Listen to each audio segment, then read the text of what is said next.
everybody, it's Ben Woodruff here with another falconry video. Today's video is going to be part 2 in trying to give you some secrets to have success flying a kestrel. If you haven't already, if you could please hit subscribe. It really does help me with this channel. I appreciate it very much. And so kestrels, in my first video on this, I talked about how kestrels they're murder butterflies. They have very low wing loading, which means they're very little weight for the size of their wings, so they can flutter, they're buoyant, and they don't have a lot of good momentum-driven pursuit abilities. And I mentioned in the other video how Merlin falcons are. Merlin falcons are the opposite. Merlin falcons are sitting on a perch looking out there. Hey, there's something a mile away. Whoa! They're doing that, okay? Kestrels aren't doing that. Kestrels are like looking, what's directly below me that I can fall on? And just fall on it. Or I went to dive on something and then, it hit underground. I'm going to hover for a second and then, and drop on it. Kestrels have the ability to be very fast, but it's not what they're wired to do. It's not what they're built to do. It's not mentally what they're thinking. And so because of that, things that you know they are capable of, they might bank off at the last minute. Most people hunting with kestrels in my area are hunting sparrows, English sparrows and European starlings, which are species we can legally hunt and are within the size range of what a kestrel can go after. But they are birds that are more athletic than a kestrel typically.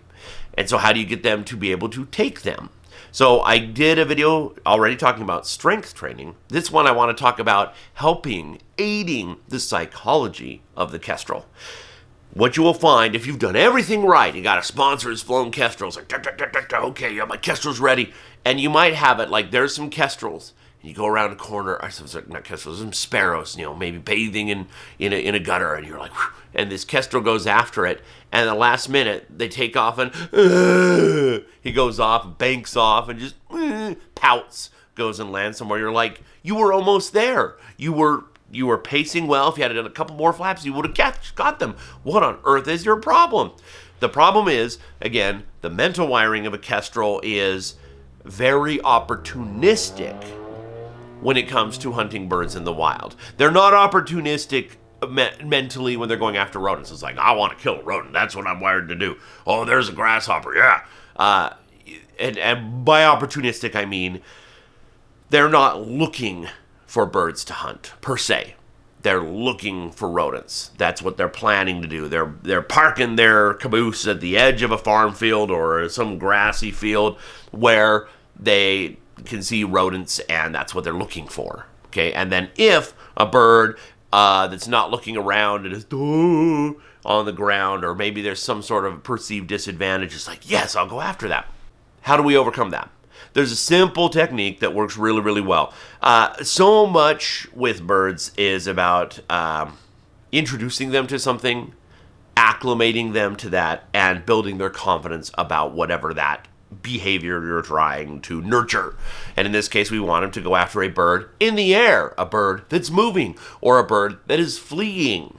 Now, there's a lot of ways to do that, but one of the simplest ways to do it again and again and again, once you have a kestrel trained to come to a lure, right? They're flying, they'll come to a lure. Whether you're plopping the lure on the ground or swinging it, dangling it there, is to get them to come to a lure that, kind of takes off without you around. So what I usually do with this is I'll around the corner of a building. It's a 2-person job when I usually do this. It doesn't have to be, but I'll, have a corner of a building or an obstruction where I'm coming this way with the bird, and then over on this side, I'll have a tree. And up over the branch, I'll have a long piece of fishing line. It's clear, technically invisible, right? Bird's not thinking about it. And that will go down to the lure. And so I'll walk around the corner, and once I do, then the other person pulling the line will start making that lure bounce up and down. Now, this could be the lure you're using, or maybe you make a dummy sparrow, a dummy starling. Maybe you take some starling wings or starling feathers, put it all over it. You can get really elaborate with this. You can even take a frozen starling that you're using to feed and just like dangle it there, okay? Have them start bouncing it off the ground like it's moving, like it's jumping around a little alarmed, and once the kestrel starts going after it, then you just lift it up, 4 or 5, maybe 6 feet in the air. I'm usually around 4 or 5 feet myself. That's usually an initial pursuit height for a fleeing sparrow or starling. And it's not going away, but still keep it moving there. The first few times, the kestrel is going to bank off.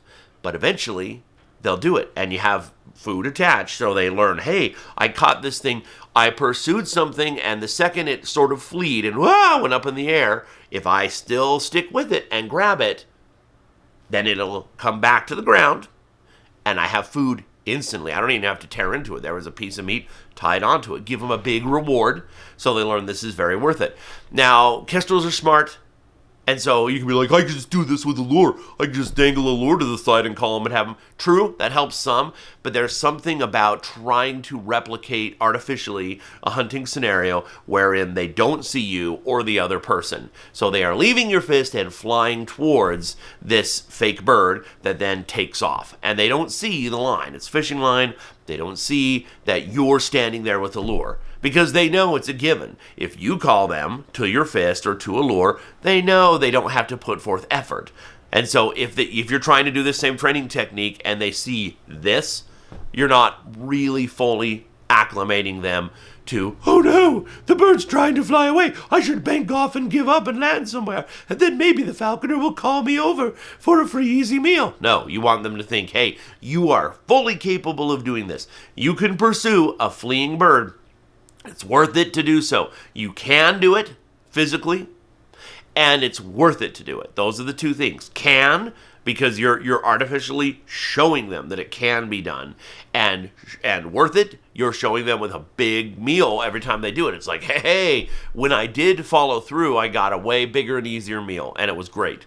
And you build their confidence. So very simple principle, very, very simple principle, but one that makes a huge difference. So I'd like to do some more videos like this, just giving little tricks, little techniques that really seem to help with kestrels. But let me know if you have any comments or questions about this principle or anything else with kestrels. Please hit subscribe if you haven't already. And as always, happy hawking.